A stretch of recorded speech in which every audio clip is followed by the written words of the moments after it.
Well, now it is officially good afternoon, everyone.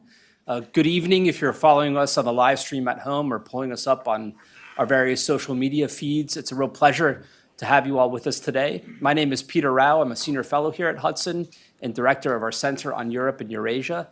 And it's a thrill to do this introduction for several reasons. The first is that it's not often that we are able and lucky enough to welcome into our premises the newest treaty ally of the United States, in this case, the Kingdom of Sweden. So welcome, treaty ally to the United States, to Hudson Institute. It's a real thrill to have you here. It's also my pleasure to introduce a special member of the Kingdom of Sweden's government, and that is Minister Carl-Oskar Bolin, who is the Swedish Minister for Civil Defense. He served in that position under the Prime Minister, Ulf Kristersson, since 2022, an auspicious date in Europe, or an auspicious year in Europe, owing to the full-scale invasion, of course, of Ukraine. And it's the first time that that position has been in existence since the Second World War. It covers and spans all 10 sectors of society, also, I think, with a tip of the hat to modern security challenges, cybersecurity, and disinformation. And prior to taking on that role, the minister was a member of parliament for 12 years in Stockholm. The other reason why this is a special treat for me today is that Hudson actually has a long and venerable history of focusing on civil defense. And in fact, I pulled up here from July 1958, our founder, Herman Kahn, prior to coming and founding Hudson Institute in New York State, serving at the RAND Corporation, a report on a study of non-military defense, which was in the 1950s a way of saying civil defense. The report focused on alleviating the catastrophe of a nuclear attack, God forbid, but also how civil defense might increase U.S. freedom of action in conducting peacetime foreign policy and implementing a broad deterrence strategy. General war may occur, Herman Kahn wrote along with his co-authors, and it would be irresponsible to throw up our hands about the post-war world. Well, general war is occurring today in Europe, and so this position is as important as ever. The third and final reason why I'm delighted to do this introduction is to brag a little bit on my colleague, Dan Kochis. He is the newest member of Hudson's Europe operation here. We're proud to be investing in Europe work at a time when other organizations are not. We think it's vitally important for the United States and for our national interests. Dan is really an expert, one of Washington's leading intellectuals on all things related to Northern Europe. Hudson recently has really done more work on Northern European security, and rather than, to use a phrase from another part of Europe, balkanizing the continent into the Baltics, the Nordics, the Arctic region, we're really trying to take a comprehensive view. And for that reason, I'm thrilled that Dan was willing and available to host this conversation today. So with that, again, thank you all for being here. Enjoy the sandwiches. For those of you at home, there's no sandwiches for you, but a rich intellectual feast that's about to unfold. Dan Kochis, the floor is yours. Thank you, Peter, for that very kind introduction. And thank you to all of you who are here today and online. And thank you, most importantly, to you, Mr. Minister, for being here.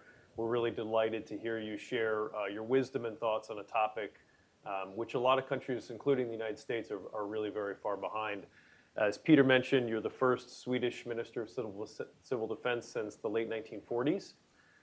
And so that, in many ways, is really a stark reminder, I think, of the changes that we've seen over the past decade in the transatlantic security sphere.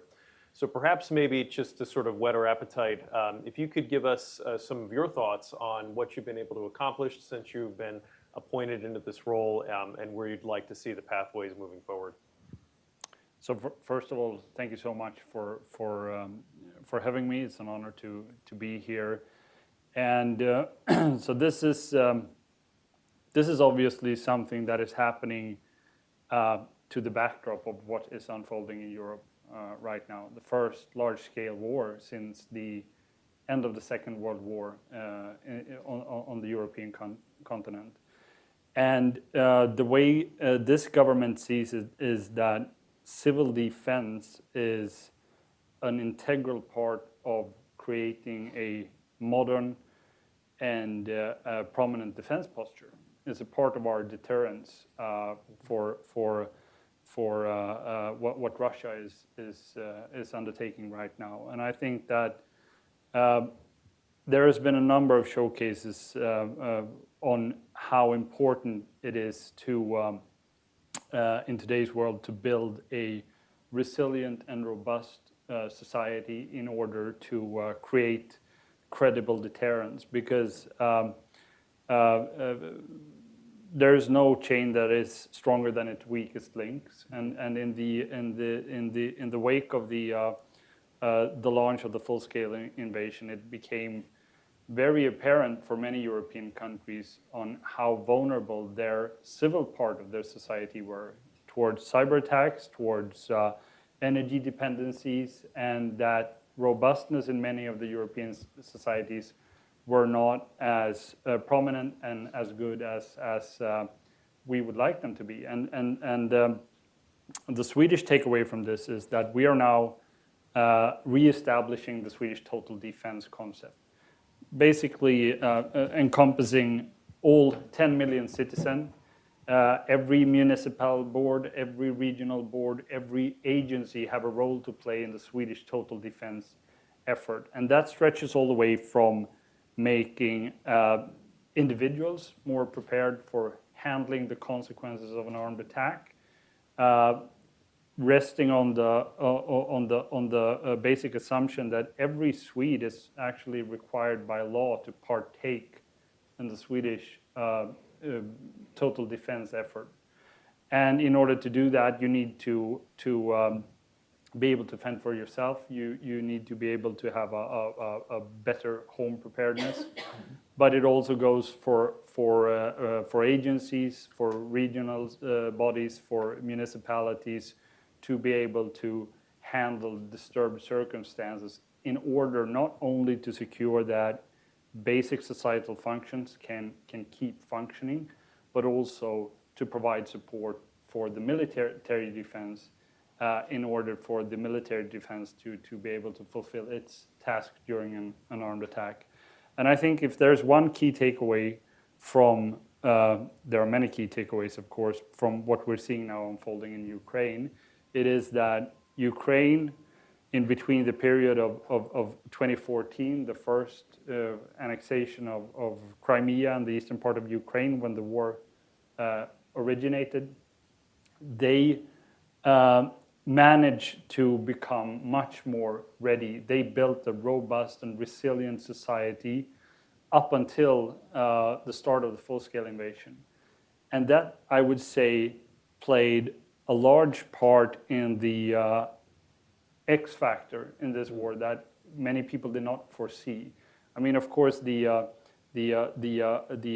ardent support from Western countries with military platform, of course, is pivotal. But I think, on the other hand, just as important is the Ukrainian will to resist and the Ukrainian ability to have built a society that, in its basic functions, have withstood the Russian attempts to sort of break the backbone of the Ukrainian society. And I say that has been instrumental also in order to maintain the will to fight, the will to defend the country in Ukraine. And I think that the stark message to the rest of Europe, which was also delivered by President Zelensky at the Munich conference, is that you will now have to get ready for this. Even though it's much more convenient to focus on other things, you will have to do your homework, because we were not ready in 2014, but we were forced to be ready in 2022. And that has, to a large part, led to the Ukrainian success thus far. And I think that was a huge strategic mistake from Vladimir Putin, not taking this factor into consideration. And it's obvious that he is now betting on the lack of Western resolve, on the lack of Western unity. And it is our common goal to show that he's wrong in that assumption as well. And that is one part that brings us here, of course, to underscore the importance of the transatlantic link, but also to show that what Sweden is now doing is taking its part of burden sharing in ramping up spending on military defense, but also spending large amounts on building up the civil defense as an integral part of our total defense concept. Well, thank you for those opening thoughts. There's a lot of strands I think that we can unpack there, but maybe one area to start. In 2022, Sweden inaugurated a psychological defense agency, which was really a return to sort of a Cold War Swedish understanding of psychological preparedness as one of the key pillars of total defense. Can you speak a bit to the Swedish approach to psychological defense within society? Specifically, you highlighted recently in a talk in the Summer for Democracy in March about a proactive approach on this topic.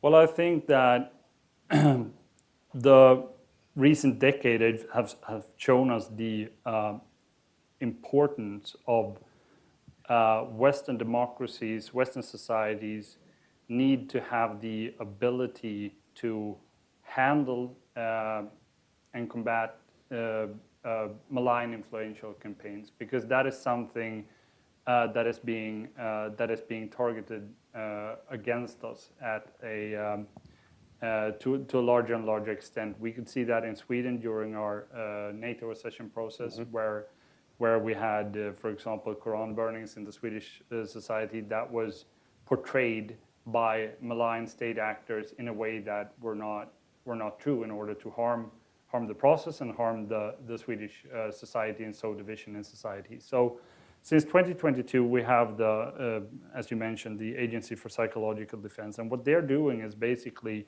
providing the tools for bodies within the Swedish society to better handle and to counteract malign influential campaigns and disinformation campaign. But I think also in the bottom of this, it comes down to information literacy and media literacy. And this shows us also that this counter effort that we need to put in can't be done without involving media literacy, for example, in the curriculum, and working with a whole of a society approach to address this question, because there is no sign that this is going away anytime soon. So thank you. One area that I think about in terms of Sweden that is so different now from the Cold War is the societal makeup. So can you talk about efforts that you're undertaking, that the government is undertaking, to try to prepare newer immigrants to Sweden to take part in total defense, and any challenges that you have in that particular sphere? So in Sweden, we in general see a very high will to defend. And that is, of course, one of our most important assets. I would say it's an important foundational asset for every country in order to sustain an antagonist in the entirety of the threat scale, namely the fact that your citizens is willing to defend your country. And this is, of course, being challenged from a number of factors, but Sweden is no exception in terms of that we're seeing more division taking place within the Swedish society. But I think that what we are building upon is there is a generally high trust in institutions in Sweden. And our mission here is, of course, to making sure that people who've come to Sweden understands that institutions in Sweden is not there to harm them. Maybe that has been a previous experience from countries that they've come from. But I think it's also equally important to underline that with the Swedish citizenship comes also obligations. There is not only rights connected to the Swedish citizenship, but we need to underline the obligations. And I think that is something that, if we're going to be self-critical, that we might have neglected in the past, where there's been a more focus on the rights coming with the Swedish citizenship rather than the obligation that follows it. And I think it's more important to underscore also the obligations side of the citizenship in the light of the fact that these obligations will manifest very much clearly in the event that Sweden finds itself, or that an allied is involved in the event of an armed attack, and that we need to fend off an antagonist, then that would put much larger request on the individual citizen. One of the aspects when we're talking about sort of psychological preparedness is the Swedish government, I think in 2018, began putting out brochures which talked about being prepared for war, talked about this duty, what you can do as a citizen of Sweden. I think about these going out in the United States. In a lot of ways, they would sort of, I think, elicit mass panic. But in Sweden, it seems that by and large, they've been seen more as reassuring, that the government is planning for this, that there are procedures in place. Can you talk about how this sort of preparedness in terms of the government being out front and talking about these issues, how that's impacted the society, how they've reacted, any lessons that you might have for the United States in terms of talking to their citizens about being prepared for total defense?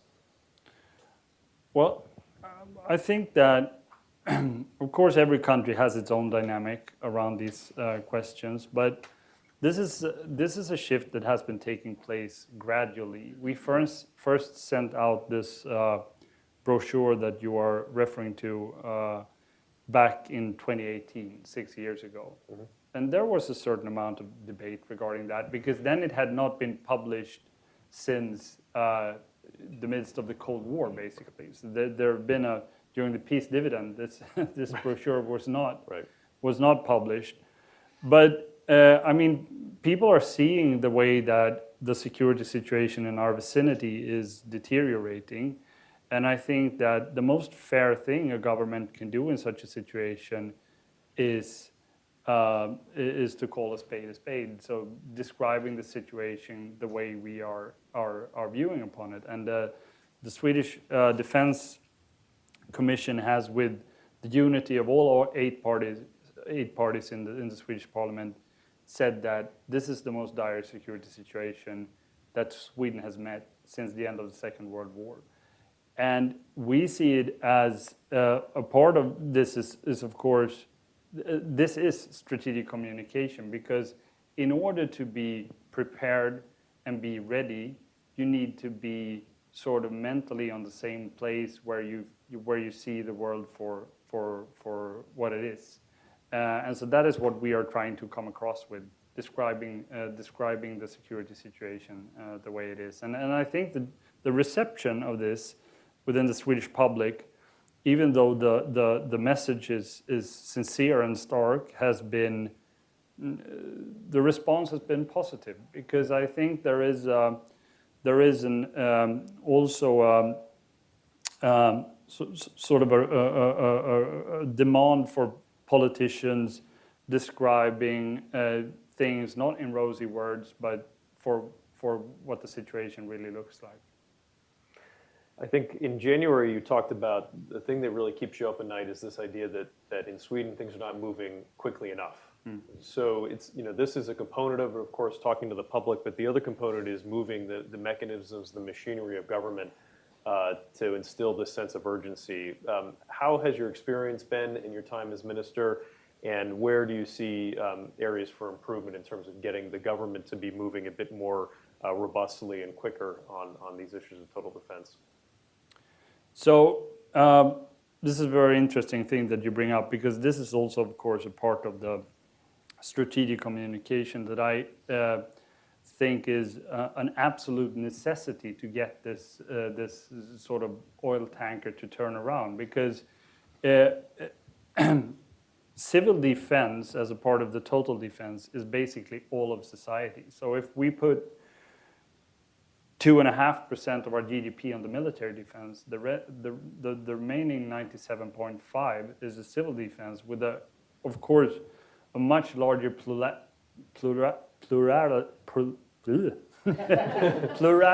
of actors. Right. Sorry, and that also leads to the fact that there will not be as straight chain of command to the civil defense. And that makes strategic communication much more important, so that every actor within the civil defense knows that we have to start digging where we stand, and not waiting for others, not waiting for the perfect system to materialize, because we must realize that time is a cost. Time is a factor in a way that it haven't been in during the 90s and the early 2000s, because the threat was not as imminent as it might be today, or we don't know what the security situation looks like in 3 years or in 5 years, and that needs the realization that you factor time as a cost. So what we've done in the government on the side from instituting this ministerial portfolio is making sure that we have deliverables along the way, so that we see that the capability is increasing in a linear way. So we've put a lot of things in a sort of a fast track. We have reactivated, during the last year, we've reactivated civilian conscription for rescue services. We have put forward a sort of a refurbishment program for our protected shelters.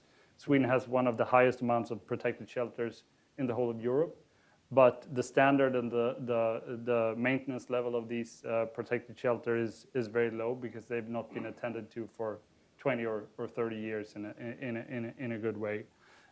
We're looking into sort of fast-track missions to ramp up our security of supply, even though that is a huge undertaking. We are putting forward deliverables that makes our capability increase also in the near future. Well, you've hit on a number of areas that I wanted to discuss with you today. Just a public service announcement and a few questions. I'll be going to the audience and see if you have any areas that you'd like to raise. So please start thinking of your questions now. You mentioned the shelters. You know, I've seen pictures of the Finnish shelters where you have these sort of hockey, facilities underground that look beautiful. Sweden, the government is looking to put a lot of money in the new budget into refurbishing shelters. Are you prioritizing certain areas of the country? Are you prioritizing refurbishment of shelters within existing buildings or new shelters? How do you see that in your thinking? So the money we put forward is refurbishing existing shelters. So we basically have room for 7 million people in our shelters, and our population is totaling 10 million. And I mean, it's not reasonable to believe that Sweden would come under an attack at all of our territory at the same time. So protective shelter is only one measurement to be taking. Eviction of people can be one thing, and we're also putting more resources into our rescue services to be able, and that is a direct experience from learning from what happened in Ukraine, seeing the rescue services being put under an enormous stress and an enormous workload, where they have more to do within their regular duties, but also additional duties in handling demolished buildings, handling unexploded munitions, and also taking height for handling CBRN threats, which has not been what the rescue services in Sweden the last 20 or 30 years has been dimensioned for, but what we are now once again putting in money and effort to making them more ready to handle such threats. Thank you. In just a little while ago, you mentioned security of supply. So clearly Russia has been the animating factor here from 2014, and it's really reached a crescendo in 2022. But in between that, there was also the pandemic. So can you talk a bit about how the pandemic experience of supply security or lack thereof that we all experienced impacted the way that Sweden is thinking about total defense in that capacity?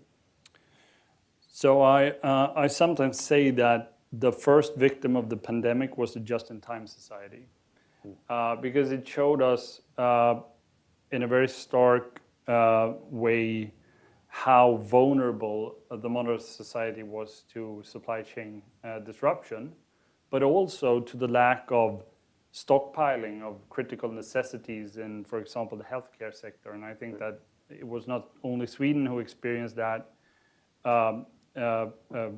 firsthand, a lot of the world, and the whole world had a skyrocketing demand for the same products at the same time. So this shows us the importance of addressing the security of supply issues in a number of ways, which we are now trying to do, where we have, since the pandemic, been ramping up stockpiling in the healthcare sector.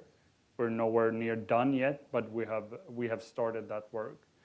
But it is also overseeing vulnerabilities in supply chains, critical dependencies, and I'll be glad to elaborate around that a bit more, but also the ability to facilitate production redistribution. Because what we saw in Sweden, for example, during the pandemic, was that a significant part of our industrial base were willing to sort of redistribute their production and start producing other things to help grappling with the demands that were surging during the pandemics. But the public society were not suited to facilitate that in an expedient manner. And time in this situation costs human lives, basically. So what we are facilitating right now is a national function for handling these type of issues, to be able to better facilitate production redistribution and production readjustment. And in terms of critical dependencies, I think this is an area where Sweden should work alongside with its allied partners, because we all find ourselves in basically the same situation, where we have a lot of critical dependencies from countries which we don't want to be critically dependent on, because we sometimes view them as antagonists or potential antagonists in the event of an escalated geopolitical situation. And in this regard, Sweden, I would say, has a lot to bring to the table. We're having supplies of 17, I think, of the 30 listed in EU listed critical rare earth minerals and metals. We have huge supplies of phosphorus sitting in the ground, whereas Europe is right now finding itself critically dependent on fertilizers coming from Russia still today. And I think that is a problem that needs to be addressed among partners, and I think that Sweden in that regard has really something to bring to the table potentially. Thank you. I know the rare earth find last year, of course, there's high hopes for when that is able to come online in a decade or so. What that could do in terms of critical dependencies and lessening those of the Western allies. One area, I think about World War II, when they needed to build a plane, they had the six big manufacturers in the room, the car auditors, and they said, you're going to make propellers, you're going to make windshields, and they all just sort of agreed, right? But now it seems that working with the private sector is a bit more difficult. You're dealing with multinationals, which have distributed operations. Can you talk about any of the challenges that you faced in terms of engaging the private sector in a total defense plan? Yeah, so then you're putting your finger on a absolutely a critical issue here, because the civil defense that we once had in Sweden during the Cold War had a very thorough and thought-through system about public-private partnership and the engagement of the private enterprises in the total defense effort. And after the Cold War ended, that was dismantled. But what also happened obviously was the globalization taking place, and we find ourselves in a totally different society. So we are now trying to rebuild a model that is suitable for what the world looks like today, with a much larger plurality. I still can't say the word. So, and so what we're going forward with is a few sort of pilot projects in that regards, inventing how does our demands for the entirety of society look. So we're trying to do that sector by sector, and we've started with a pilot project in the healthcare sector, looking into how is the dependencies looking, and how can we secure our dependencies, and making sure to involve the private enterprises in a sufficient way. But this is a work that is now unfolding in Sweden, and we are by no means done with this work. But I think it is integral in a modern total defense concept that to involve the private companies, because I would say that there is no individual task within the total defense that can be sustained in the long run without the involvement of the private enterprise. Well, thank you for that, and hopefully U.S. policymakers are following some of these pilot programs. I know we will be. I do want to go to the audience. I have two already in the front row here. Peter, I'll give you the first one because I saw your hand first. So as soon as we have a mic, fire away. Hi, Mr. Minister, it's me again. When I think of our relationship, American relations with our allies, I tend to think of areas like intelligence sharing or interoperability of our militaries, much less so civil defense. And that's a bit of an antiquated notion of civil defense, but nonetheless, we think of it in our context, Homeland Security as really a sort of a national project.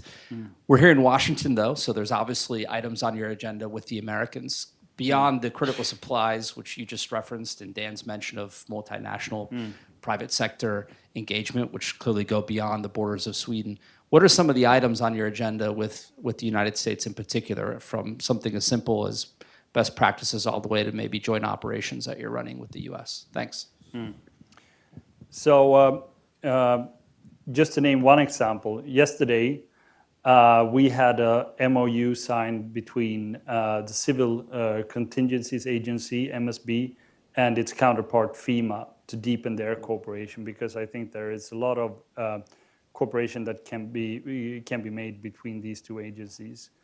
I think it's later this day or tomorrow that I'm meeting with Coast Guard, looking into the U.S. Coast Guard, looking into possibilities for a deeper cooperation between Swedish Coast Guards, who is now finding huge challenges in the Baltic Sea region in terms of protecting critical infrastructure, the Russian shadow fleet that is navigating the Baltic Sea, and we haven't touched upon, I would say, the additional domain for the modern civil defense, which from our point of view is cyber. So the cyber domain directs threats directly towards the civil part of society. And this is, of course, an area where the United States is top tier. You have many of the top tier companies within cybersecurity, but you also have a very prominent work in the public sector around cybersecurity. Sweden is now rebuilding its National Cybersecurity Center. We are coming forward with the new cybersecurity strategy this fall, and we're putting a lot of effort in catching up in the cybersecurity, because Sweden was an early country to digitize, and that of course brought us many advantages. But maybe one of the drawbacks of that was that we are now sitting with an aging infrastructure, and maybe to some extent an aging perspective of digitization, not fully integrating the risk part of it, so to speak. So we need to ramp up cybersecurity all across Swedish society. But we also have many prominent cybersecurity firms in Sweden. And last year we won the Locked Shield NATO cyber defense competition. So there is a lot of competence in Sweden also, that I think that a larger cooperation between US in this field would be beneficiary for the both of our countries. I'm glad you mentioned Lock Shield. That's quite a feather in your cap. And you think about the importance of cyber. I'm glad that you brought that up, even for something like municipal water systems where there isn't really an analog solution anymore. Everything is digital. And so you think about the vulnerability that can be if you don't have your cyber domain. So I'm going to take one maybe from this side, and then I'll go back to Luke. Yes, sir.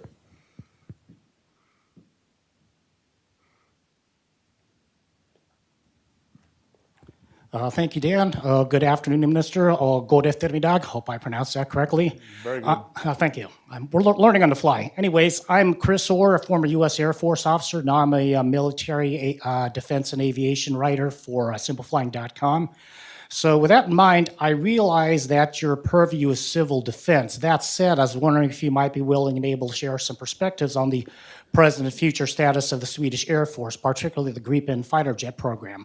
Barring that, I was wondering if maybe you could enlighten us on the aerial component of a Swedish civil defense. Like, for example, does Sweden have an equivalent of America's civil air program, civil air patrol? Thank you. Tack så mycket. So I'll elaborate a bit on the last part, because the Swedish Air Force, of course, falls under my ministerial colleague, Defense Minister Paul Johnson. But a civil sort of air surveillance exists in Sweden. So Sweden has a very prominent tradition of volunteer defense organization that provides an integral part of our total defense concept. So in Sweden, we have approximately 350,000 people engaged in voluntary defense organizations, and a few of them is related to the air domain, where we can see that they provide a crucial link to both civilian agencies and, for example, the Swedish Royal Navy. But I think there is also, when withdrawing from experience from Ukraine, there is a potential within the domains of drones for these volunteer defense organizations, which they could, I think, develop even further. And I think that is, to some extent, also now being done in Sweden. Thank you. Luke.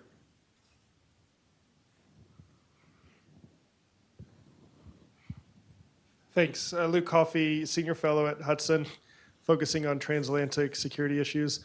Thanks for coming here today. One question and then a brief maybe proposal. The question is, I'm interested in how you deal with the different parts of Sweden's society with the total defense concept. But Dan already mentioned the newly arrivals and how you integrate them into this way of thinking. But what about the urban and rural divide? What about, if you live in Lapland, your approach is going to be different if you live on Gotland. And how does that factor into your thinking when it comes to the country's total defense concept? In what way do you mean?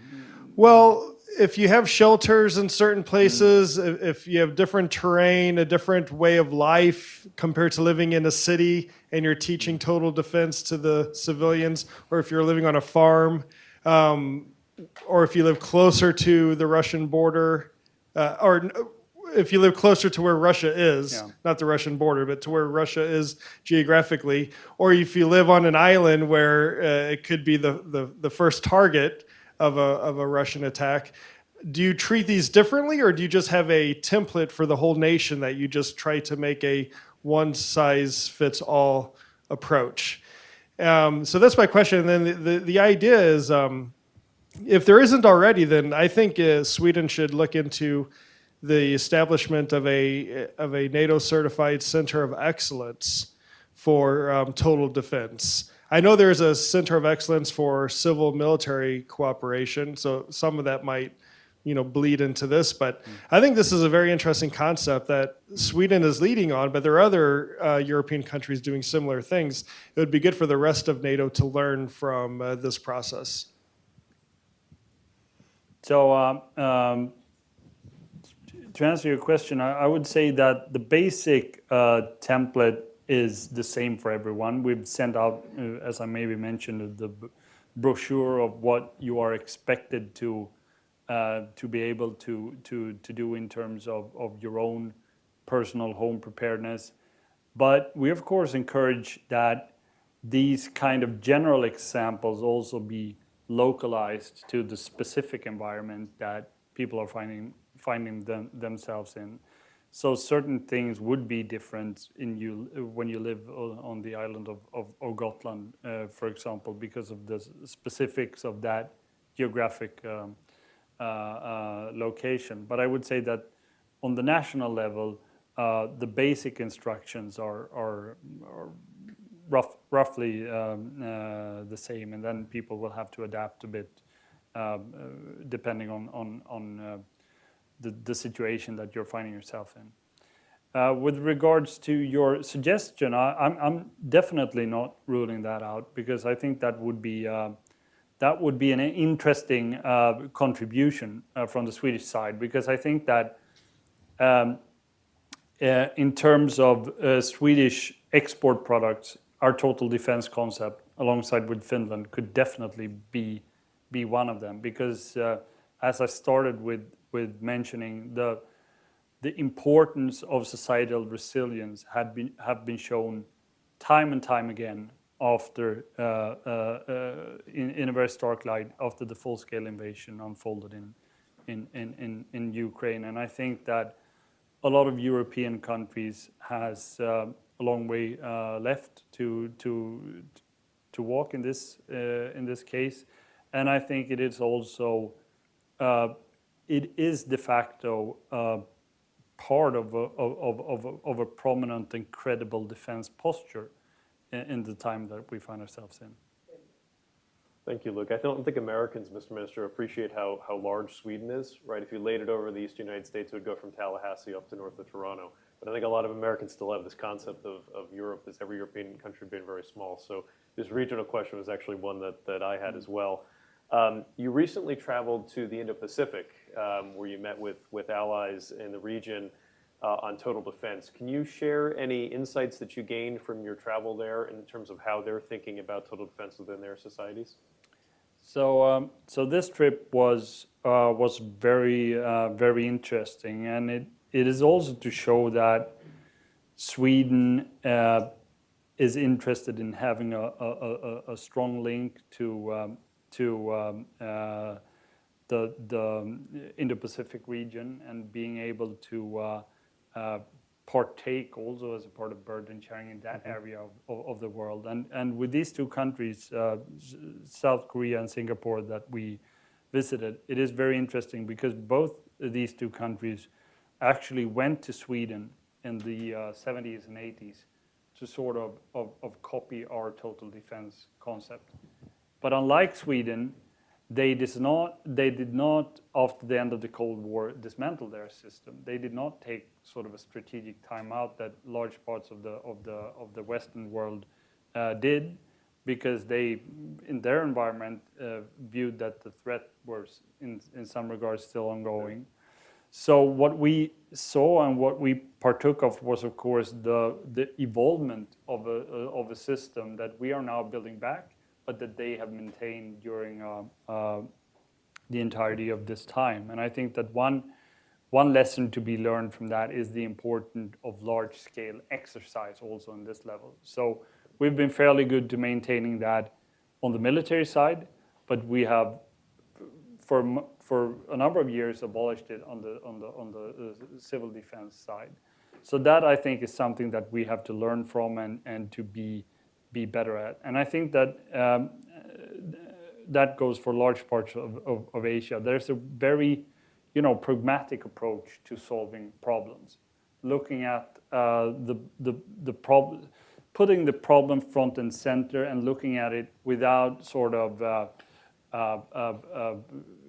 ideological boundaries or so. Just trying to solve the problem. That's interesting to study.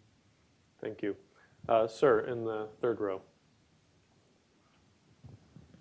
Hi, I'm Vincent Lee from TechGrove, Taiwan. As everybody knows, that Taiwan is facing a very serious security challenge or threats. So we are also ramping up our whole of society defense and whole of society resilience work. But we have been facing a very very serious dilemma that we still want the trade and investment to go on to form part of our economic deterrence, but we're having difficulty to wake up the people to be aware of the threat and to, like the Swedish or Finnish model, to let people know what their role can be, what they can do for the country. So I want to ask about your advice on solving this dilemma. How do you find a practical way to do this kind of strategic communication to your people? And what is your advice to Taiwan? We have heard some very wise advice that starting from disaster relief might be a very soft way to start the communication. But as we are facing a larger scale of threat, maybe there is still a missing link, how we can take pragmatic and concrete steps to educate our own people. What is your advice? Thank you. So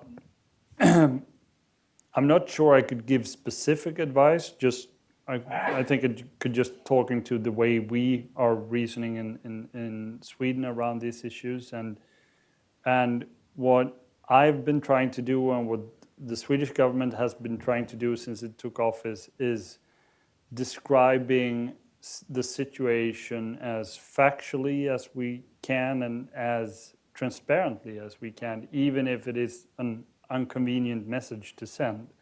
So, and that is why the communication for the Swedish context from this government has sounded the way it has, namely that we see that an armed attack against Sweden cannot be ruled out. We don't see an imminent threat of war to Sweden, but we see that an armed attack against Sweden cannot be ruled out, and that we need to take measurements accordingly.